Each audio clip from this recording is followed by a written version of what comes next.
지냈어요 모두 보고 싶어서 우리도 어쩜 이렇게 시간이 안 가는지 정말. Assalamualaikum warahmatullahi wabarakatuh. Kami dari kelompok 7 akan mempresentasikan materi Perang Bali. Sebelumnya, perkenalkan saya Rahma dari absen 1, kelas 11 IPS 2. Dan saya Syahana Zainida dari absen 33 dari 11 IPS 2. Pertama-tama di sini saya akan menjelaskan tentang latar belakang. Latar belakang pertempuran Magelanna disebabkan oleh kedatangan Belanda ke Indonesia untuk mengambil alih kekuasaan yang sebelumnya dimiliki oleh Jepang. Pada 2-3 Maret 1946, sekitar 2.000 tentara Belanda mendarat di Bali. Belanda mempunyai ambisi untuk membuat negara Indonesia Timur dengan bekerja sama dengan I Gusti Ngurah Rai, pimpinan Laskar Bali. Akan tetapi, ajakan tersebut ditolak oleh I Gusti Ngurah Rai. Berdasarkan isi perjanjian Linggarjati yang ditandatangani pada 15 November 1946, Belanda hanya mengakui Jawa, Madura, dan Sumatera secara de facto sebagai wilayah Indonesia. Pengakuan ini kemudian membuat rakyat Bali merasa kecewa, karena Bali belum diakui secara de facto sebagai wilayah Indonesia. Berbekal rasa kecewa, rakyat Bali yang dipimpin oleh I Gusti Ngurah Rai memutuskan untuk melancarkan serangan terhadap Belanda. Selanjutnya, saya akan menjelaskan tentang jalannya perang. Pada tanggal 20 November 1946, Belanda mengerahkan pasukan dan mengepung desa yang menjadi pertahanan tentara rakyat Bali.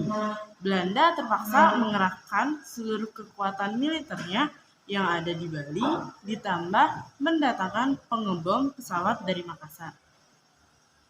Meskipun dikepung dan kalah jumlah, prajurit maupun persenjataan, I Gusti Ngurah Rai dan pasukannya, mereka bertekad tidak akan mundur sampai tetes darah terakhir. Komando puputan pun diserukan.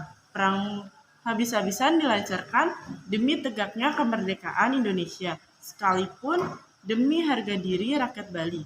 Terjadilah pertempuran besar yang sejatinya tidak seimbang. Pasukan Bali berjumlah kurang dari 100 orang, semuanya gugur di medan laga, termasuk I Gusti Ngurah Rai. Namun, Belanda juga mengalami kerugian yang besar, sebanyak 400 tentaranya tewas.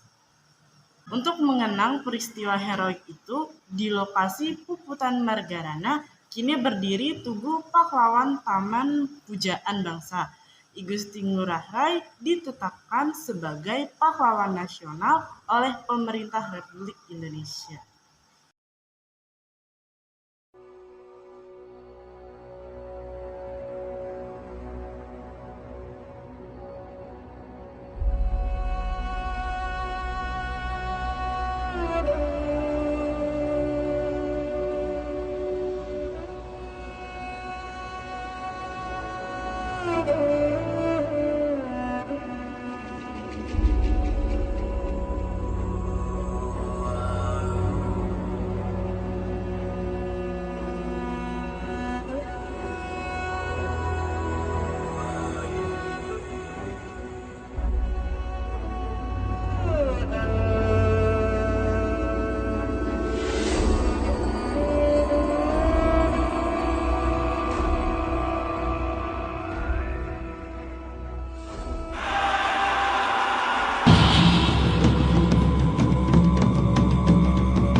Selanjutnya saya akan menjelaskan dampak dari Perang Bali. Dampaknya yaitu yang pertama, banyaknya korban yang meninggal, sebagian besar dari masyarakat Bali.